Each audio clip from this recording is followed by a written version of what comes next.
안녕하세요. 최재원입니다. 딥러닝 비즈니스 응용 수업 B팀의 첫 번째 팀 프로젝트 발표를 시작하겠습니다. 저희 팀은 최재원, 송현일, 정민영, 임지영으로 구성되어 있습니다. 그럼 지금부터 저희가 준비한 내용을 차례대로 소개해 드리겠습니다.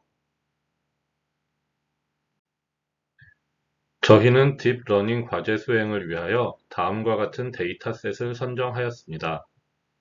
리그레션 문제에서는 콘크리트 압축 강도 예측 데이터를 선정하였고, 클래시피케이션에서는 팔머 펭귄 데이터를 사용하여 펭귄 종류를 구분하는 예측 모델을 설계하였습니다.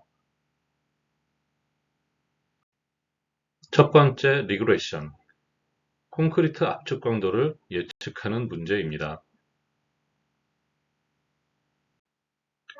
리그레션 과제로 콘크리트 압축 강도 예측 데이터를 사용했습니다. UCI에서 제공하는 이 데이터는 재료 성분과 경과 시간으로 콘크리트의 강도를 예측하는 목적을 갖고 있습니다. 총 1030개의 샘플과 8개의 입력 변수로 구성되어 있고 모두 실수형이며 결측치도 없습니다. 입력 변수에는 시멘트, 물, 혼화제, 골재 등이 포함돼 콘크리트의 성능을 잘 설명합니다. 비선형적 특성이 있어 단순 회귀보다는 딥러닝 모델에 적합하다고 판단하였습니다. 이에 따라 저희는 딥러닝 기반 회귀 모델을 설계해 성능을 실험해 보았습니다. 먼저 콜앱 환경 설정에 대해서 말씀드리겠습니다. 텐서플로우의 케라스 API를 활용해 딥러닝 모델을 구성했고, 학습에는 얼리 스타핑, 모델 체크포인트, 리듀스 에러론, 플래스티브 콜백을 사용했습니다. 데이터 전체를 위해 스탠다드 스케일러를, 학습용과 테스트 데이터 분할을 위하여 트레인 테스트 스필트를 썼습니다. 또 시각화에는 C본과 매트플롯 라이브러리, 수치 계산과 데이터 처리는 님파이와 판다스를 활용했습니다. 이렇게 환경을 분석한 뒤 본격적인 모델링을 시작했습니다. 이번에는 데이터 준비 과정입니다. 먼저 판다스의 리드 엑셀 함수를 이용해 UCI 저장소에 콘크리트 데이터를 불러와서 DF 변수에 저장했습니다. 출력경과 총 1030개의 행과 9개의 열로 구성되어 있으며 시멘트, 물, 혼화제, 골재, 에이지 등의 재료 성분과 양생기간이 포함되어 있습니다. 마지막 열은 우리가 예측할 압축 강도입니다. 또한 데이터 타입을 확인한 결과 대부분 플롯형이고 에이지만 정수형이었습니다. 이제 데이터가 정상적으로 준비되었기 때문에 전처리와 모델링 단계로 넘어가겠습니다. 이번에는 결측치가 있는지 확인하는 과정을 보여드리겠습니다. 먼저 df inner sum 함수를 통해 각 열마다 결측치가 몇 개 있는지를 계산한 다음 sort values 함수로 정렬하여 상위 20개 결과를 출력해 보았습니다. 결과를 보시면 모든 컬럼에 결측치가 하나도 존재하지 않는다는 것을 확인할 수 있습니다. 이 말은 데이터셋이 매우 깨끗하게 구성되어 있다는 것을 뜻하며 결측치를 삭제하거나 대체하는 전처리 작업이 따로 필요하지 않다는 것을 알 수 있습니다. 이렇게 데이터 품질이 높기 때문에 다음 단계인 정규화와 모델 학습으로 넘어갈 수 있다는 장점이 있습니다. 그럼 데이터 정규화 과정을 설명드리겠습니다. 종속 변수인 압축 강도 값을 제외하고 나머지 입력 변수들만 따로 분리해 x로 저장합니다. 압축 강도 y는 저장에서 입력과 출력 데이터를 나눠줍니다. 그 다음엔 스탠다드 스케일러를 이용해 정규화를 진행합니다. 이 정규화 방식은 평균을 0, 표준 편차를 1로 맞추는 방식입니다. 코드를 보시면 스켈라피 트랜스폼 x 함수를 통해서 입력 데이터 x를 정규화한 결과가 x 스케일드로 저장됩니다.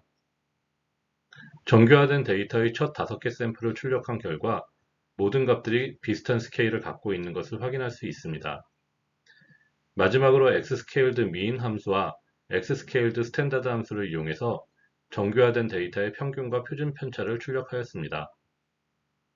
보시는 것처럼 평균은 거의 0에 가깝고 표준 편차는 1로 잘 맞춰져 있기 때문에 정규화가 정상적으로 적용되었다는 것을 알 수 있습니다. 이제 정규화된 데이터를 기반으로 모델을 학습해 보겠습니다. 이번 슬라이드는 상관계수 분석입니다.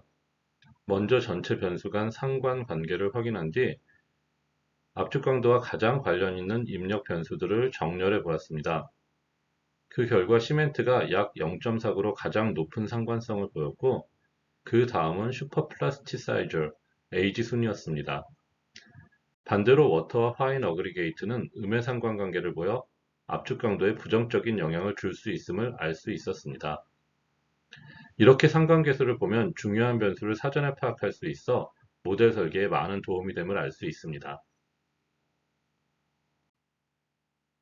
이번에는 상위 변수 선정과 산점도 시각화를 보여드리겠습니다. 앞의 슬라이드에서 확인한 상관계수를 바탕으로 압축 강도와 관련성이 높은 세 가지 변수로 시멘트, 슈퍼플라티사이저, 에이지를 선정해 보았습니다. 이 변수들과 목표값 간의 관계를 C번의 페어 플러스로 시각화해 보았습니다.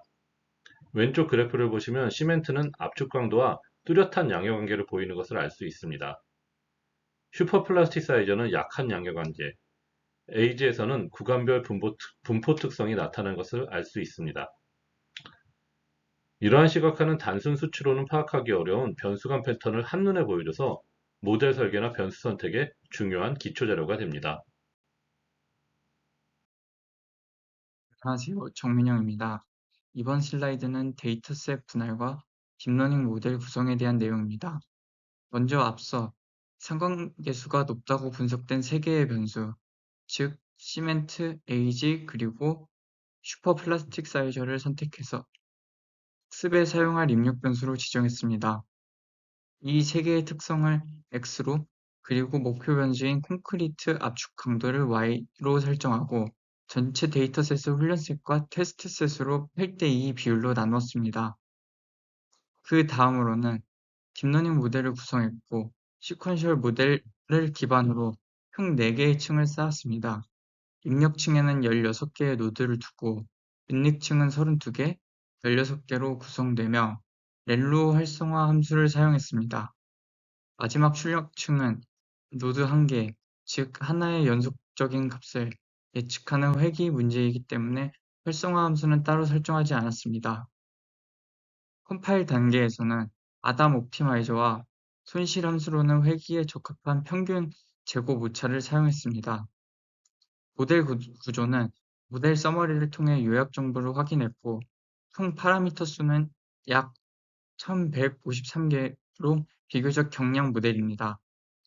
또한 얼리 스타핑과 모델 체크 포인트를 설정하여 검증 손실이 더 이상 개선되지 않으면 학습을 조기 종료하고 최고 성능 모델만 저장할 수 있도록 설정했습니다. 마지막으로 모델 학습은 총 2000번의 반복을 목표로 했지만 얼리 스타팅 덕분에 약 180번 정도 학습을 진행한 후 종료되었고 왼쪽 하단에 보시면 점점 로스와 벨 로스가 감소하면서 모델이 잘 학습되고 있는 모습을 확인할 수 있습니다. 이번 슬라이드는 딥러닝 모델의 성능을 평가하는 과정입니다. 왼쪽 그래프는 학습 과정 중에 트레이닝 로스와 밸리데이션 로스를 시각화한 것입니다. X축은 학습 횟수인 F, Y축은 평균 제곱 오차 MSE를 나타냅니다. 보시는 것처럼 초반에는 손실값이 급격하게 감소하다가 약 40에서 50의 폭 이후부터는 완만하게 안정화되고 훈련 손실과 검증 손실이 거의 비슷한 수준에서 수렴하고 있음을 확인할 수 있습니다. 이는 과적합 없이 모델이 적절히 학습되었다는 것을 의미합니다. 오른쪽 코드는 최적의 모델을 불러와 테스트 셋을 이용해 최종 성능을 평가하는 부분입니다. 로드 모델로 저장된 베스트 모델을 불러오고 evaluate 함수를 통해 테스트셋에 대한 MSE를 계산했습니다.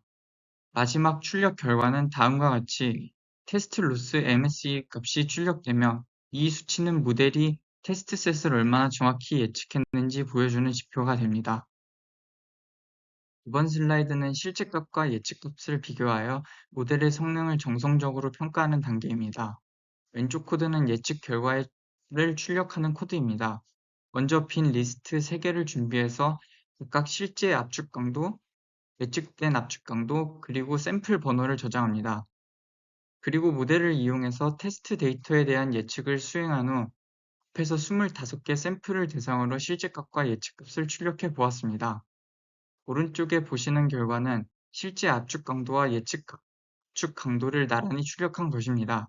예를 들어 첫 번째 샘플의 실제 압축 강도는 약 52.91 메가파스칼인데 예측값은 약 28.51 메가파스칼로 다소 차이가 있는 것을 볼 수 있습니다.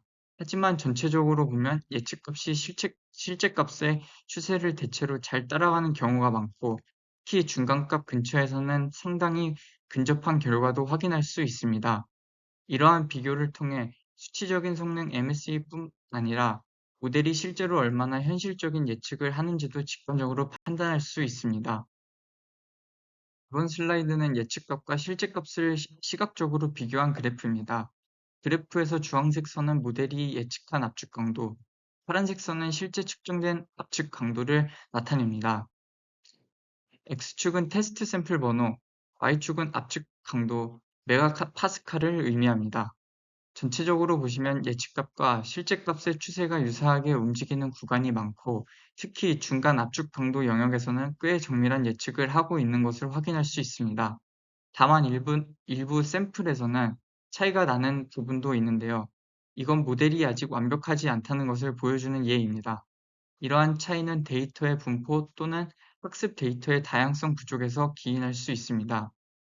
이 그래프를 통해 우리는 모델이 실제 데이터를 얼마나 잘 따라가는지, 즉 실제 응용 가능성이 있는지 직관적으로 확인할 수 있습니다.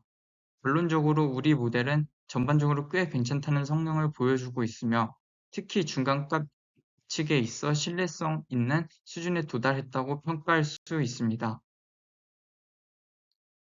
이번 슬라이드는 모델의 성능을 개선하기 위해 적용한 내용을 설명드리겠습니다. 우선 기존 모델보다 예측 정확도를 높이기 위해 4가지 주요 전략을 도입했습니다. 첫 번째는 정교화입니다. 데이터의 평균을 0, 표준 편차를 1로 맞춰주는 작업으로 모델이 훨씬 빠르고 안정적으로 학습할 수 있도록 도와줍니다. 두 번째는 층 구성 변경과 레이어 수 조정입니다.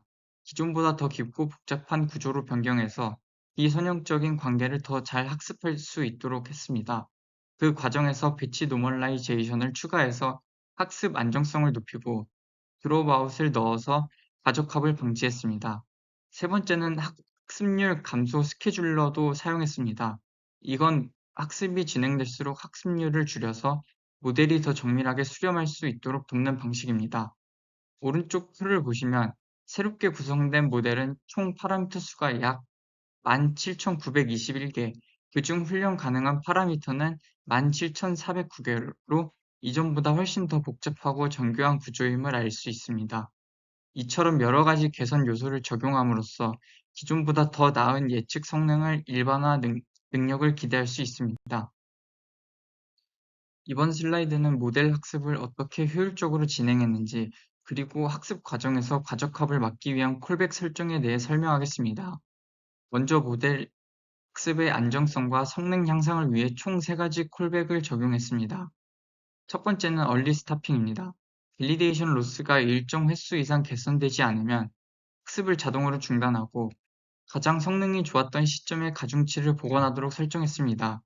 여기서 페이션스 값을 50으로 설정해서 50번 동안 개선이 없을 경우 멈추게 했습니다. 두 번째는 모델 체크 포인트입니다. 학습 도중 가장 성능이 좋은 모델을 자동으로 저장해주는 기능입니다. 베스트 모델 옵티마이즈드 케라스라는 파일로 저장하도록 구성했습니다. 세 번째는 리듀스 LR 온 플래토입니다. 밸리데이션 로스가 플래토 상태일 때, 즉 일정 수준 이하로 더 이상 줄지 않으면 학습률을 절반으로 줄이도록 설정해서 모델이 더 정밀하게 수렴할 수 있도록 돕습니다. 여기서 페이션스는 20으로 설정했습니다. 이제 이렇게 설정한 콜백을 포함시켜 모델 핏을 통해 본격적으로 학습을 진행했습니다.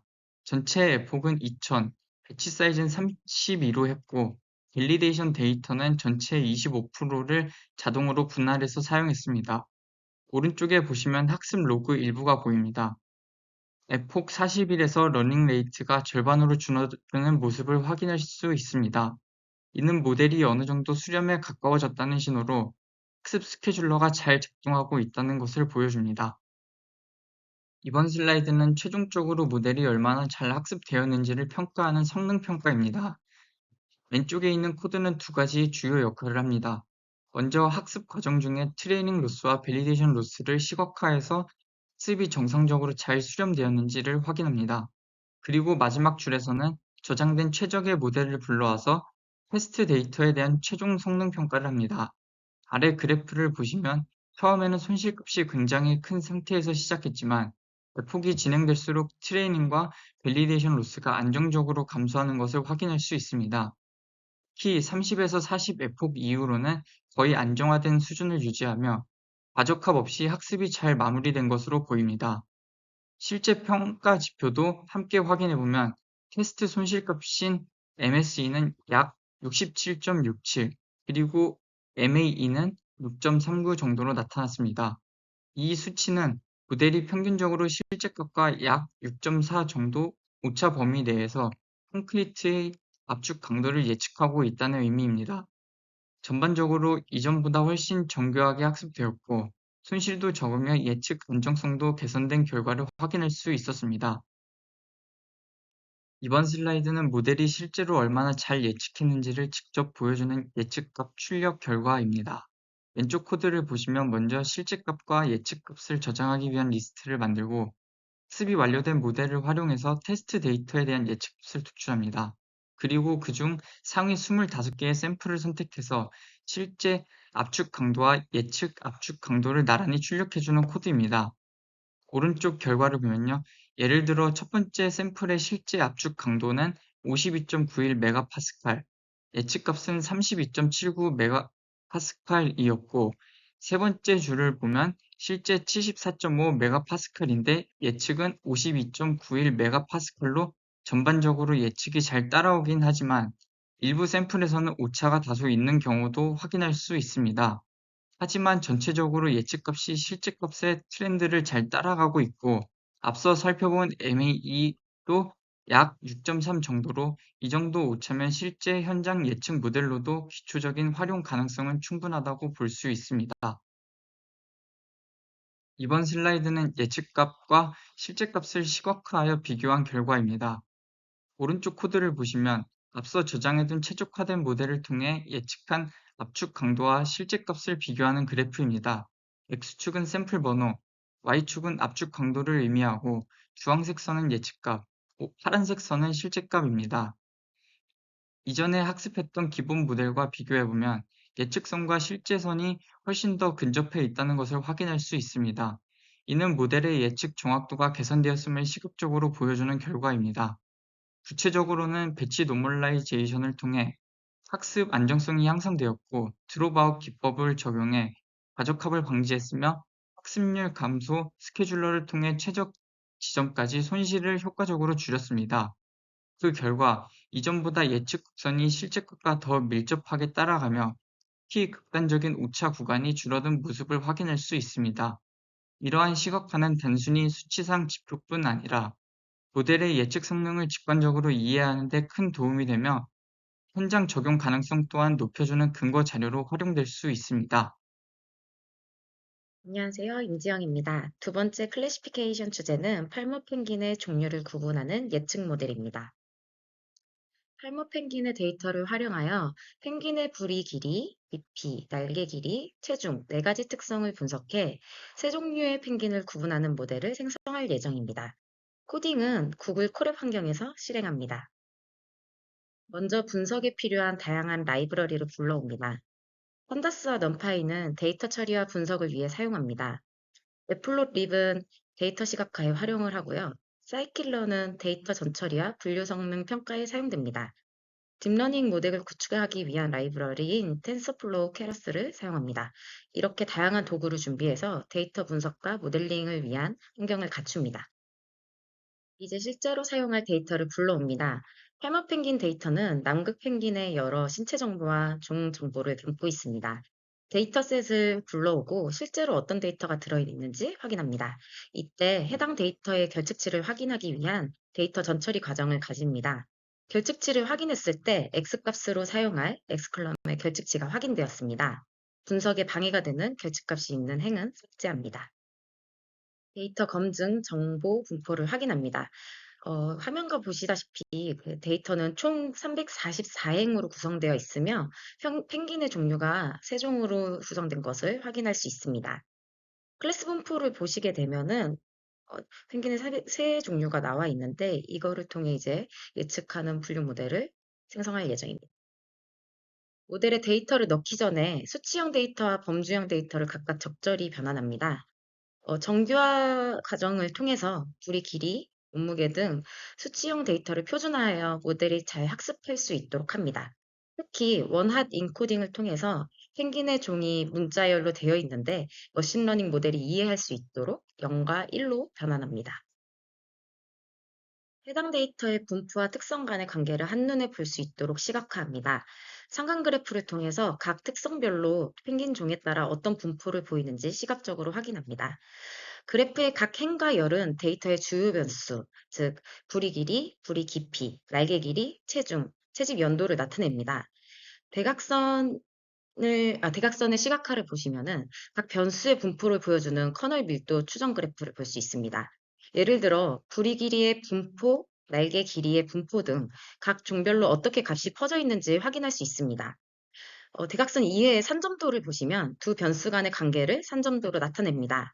예를 들어 부리 길이와 체중, 날개 길이와 부리 깊이 등 변수 쌍마다 생긴 종별로 어떤 경향이 있는지 볼 수 있습니다. 딥러닝 모델 실행을 이어맡은 송현일입니다.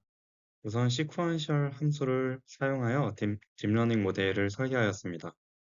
첫 번째 은닉층은 32개의 노드를 가지고 있으며 입력 차원은 4개입니다.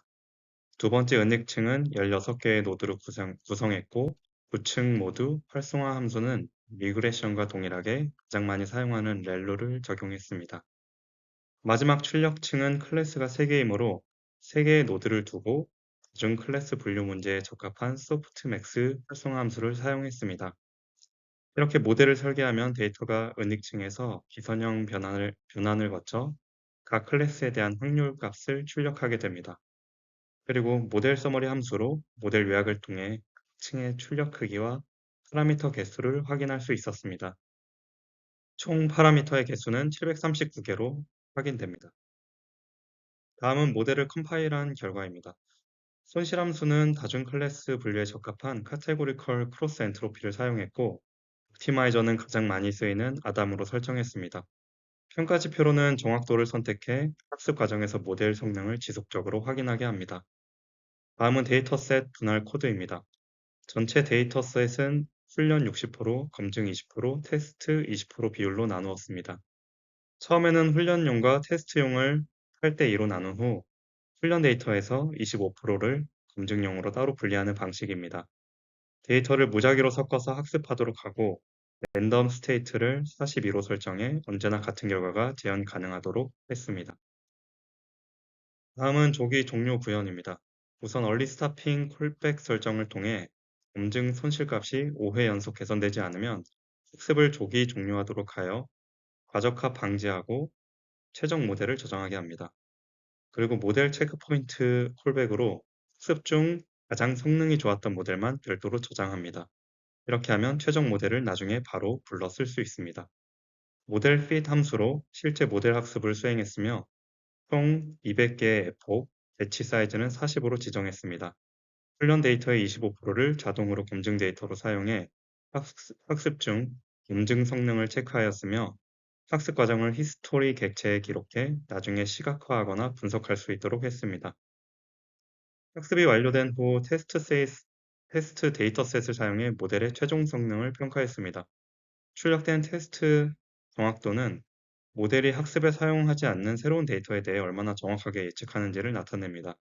높은 정확도는 모델이 효과적으로 학습되어 좋은 일반화 성능을 가진다는 뜻입니다. 테스트 정확도 값이 1.0으로 매우 높게 나타났기 때문에 과적합을 방지하기 위해 복수, 은닉층 노드수 등 여러 하이퍼 파라미터를 조정하여 재실행해 보았으나 결과는 크게 달라지지 않았습니다. 데이터셋 자체가 비교적 단순하여 모델이 높은 정확도를 쉽게 달성한 것으로 판단하였습니다. 모델 학습 과정에서 훈련 데이터와 검증 데이터의 정확도 변화를 그래프로 표현했습니다. 상단 그래프는 F 반복 횟수에 따른 훈련 셋 정확도와 검증 셋 정확도를 보여줍니다. 두 곡선의 정확도가 1에 가깝게 점점 수렴하는 모습은 모델이 잘 학습되었음을 알 수 있습니다. 하단 그래프는 훈련과 검증 데이터의 손실값 변화를 점으로 시각화했습니다. 파란 점은 훈련, 빨간 점은 검증 셋의 손실값을 나타냅니다. 손실 곡선이 검증 데이터에서 안정적으로 감소하고 있으며 훈련 데이터에 비해 어느 정도 더 이상 개선되지 않았으며 학습 데이터의 로스는 점차 줄어드는 것으로 보아 모델의 예측 성능이 우수함을 알 수 있었습니다. 이상으로 이번 딥러닝 모델 구축과 학습 그리고 성능 평가 과정을 모두 살펴보았습니다. 팀 B의 발표를 들어주셔서 감사합니다.